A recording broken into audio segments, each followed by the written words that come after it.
Good morning. This is Akashvani. I'm Saira Mujtaba with World News.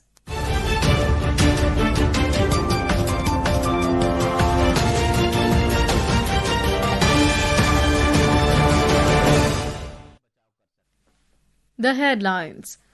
Prime Minister Narendra Modi holds talks with his Ethiopian counterpart Abiy Ahmed Ali in Addis Ababa. Both countries elevate ties to strategic partnership level. Prime Minister Modi conferred upon Ethiopia's highest award, the Great Honor Nishan of Ethiopia. Second WHO Global Summit on Traditional Medicine to begin today in New Delhi. Indian film Homebound shortlisted for 98th Academy Awards. US expands travel ban on 5 more countries including South Sudan and Syria. And in men's cricket, 4th T20 International between India and South Africa to be played in Lucknow this evening.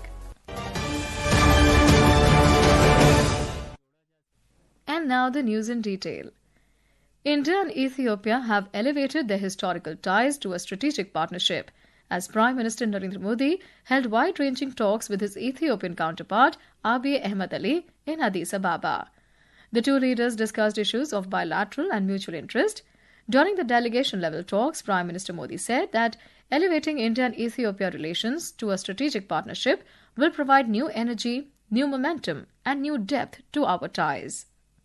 The two countries also signed 8 MOUs or agreements, including upgrading ties to strategic partnership, customs cooperation, establishing data center at the Ethiopian Foreign Ministry, UN peacekeeping training cooperation, debt restructuring under G20, more ICCR scholarships, and AI short courses for Ethiopians. Prime Minister Modi was conferred upon with Ethiopia's highest award, the Great Honor Nishan of Ethiopia, by his Ethiopian counterpart. The award was conferred upon Prime Minister Modi in a special ceremony hosted at the Addis International Convention Centre for his exceptional contribution towards strengthening India-Ethiopia partnership and for his visionary leadership as a global statesman.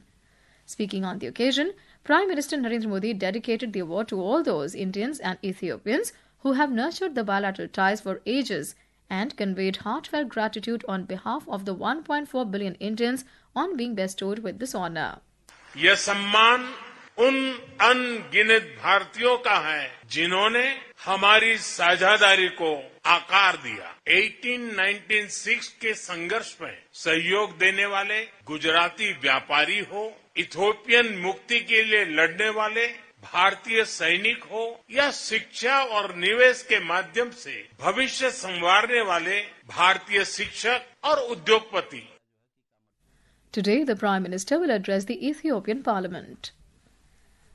Prime Minister Narendra Modi will arrive in Oman this evening on the last leg of his three-nation tour after concluding his visit to Jordan and Ethiopia.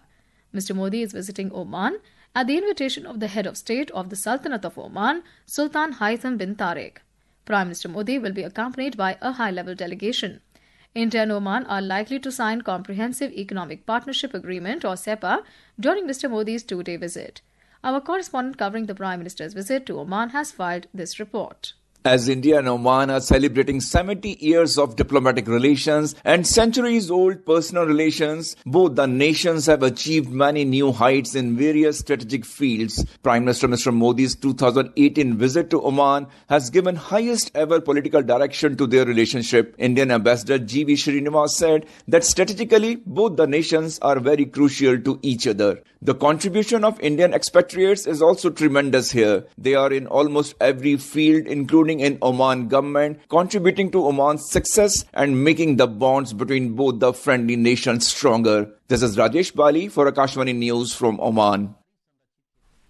The second WHO Global Summit on Traditional Medicine will begin in New Delhi today. Co-hosted by the World Health Organization and Ministry of Ayush, Government of India, the three-day event will bring together policymakers, scientists, practitioners, indigenous knowledge holders and civil society leaders from across the world to advance a shared vision of balanced, inclusive and sustainable health systems. The theme for the summit is Restoring Balance, the Science and Practice of Health and Well-being. Guided by the WHO Global Traditional Medicine Strategy 2025-34, the summit will focus on how traditional medicine systems can contribute meaningfully to people-centered healthcare and planetary well-being. United States has expanded its travel ban to include 5 additional countries while imposing new restrictions on others. The new expansion adds Burkina Faso, Mali, Niger, South Sudan and Syria to the list of banned countries. More from our correspondent.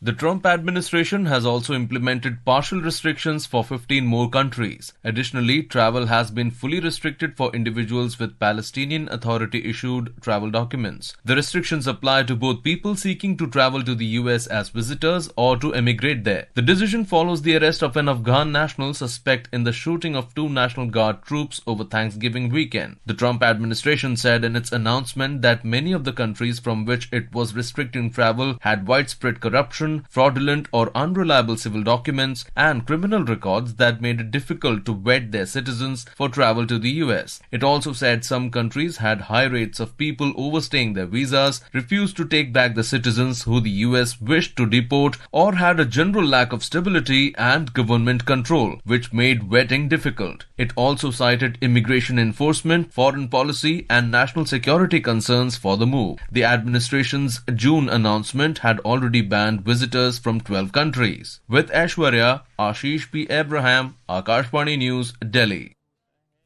This is Akashvani. You're listening to World News. We bring you the top international news and updates from around the globe. Welcome back. Prime Minister of Bhutan, Shering Tobgay, has greeted people of Bhutan as the country celebrates its 118th National Day. This day marks the coronation of the first king of Bhutan, Ugyen Wangchuk, in the year 1907. The day is observed with grand celebrations, cultural programs, and display of national pride. The Indian movie Homebound, directed by Neeraj Khaiwan, has been shortlisted for the 98th Academy Awards in the Best International Feature Film category. Homebound is among 15 films that have become eligible for final nominations in the International Feature Film category at the Oscars 2026. Final nominations in the shortlisted categories are scheduled to be announced on the 22nd of January next year. The 98th Academy Awards will be held on the 15th of March next year. Australia held the first funeral today for victims of the Bondi Beach mass shooting. Large crowds gathered to grieve a rabbi slain in the attack. Meanwhile, Australian Prime Minister Anthony Albanese said that Australia is hurting, but the country will not be divided by hate or violence. He also thanked the doctors, nurses and medical staff across Sydney for taking care of those injured, comforting families and saving lives after the incident. We need to, as a nation, come together to unite, make sure that we celebrate the best of humanity that we have seen here in the nurses and medical professionals who provided that care and support to their fellow Australians. They saved lives in a traumatic experience. They responded with professionalism, with compassion, and with the best of Australian values.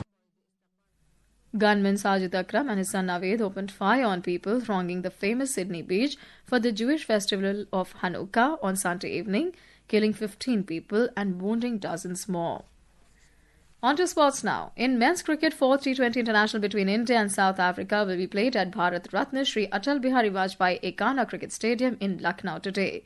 The match will begin at 7 p.m. India is leading the 5-match series 2-1 and will look to save the series and take a 3-1 lead against the Proteas. The 5th and final match is scheduled at the Narendra Modi Stadium in Ahmedabad on Friday. Meanwhile, Indian all-rounder Akshar Patel was ruled out of the remaining 2 matches of the series due to illness.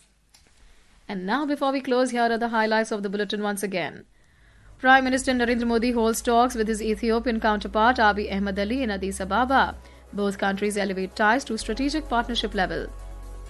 Prime Minister Modi conferred upon Ethiopia's highest award, the Great Honor Nishan of Ethiopia. Second WHO Global Summit on Traditional Medicine to begin today in New Delhi. Indian film Homebound shortlisted for 98th Academy Awards. US expands travel ban on 5 more countries including South Sudan and Syria. And in men's cricket, 4th T20 International between India and South Africa to be played in Lucknow this evening. That's the end of World News. Stay tuned to Akashvani.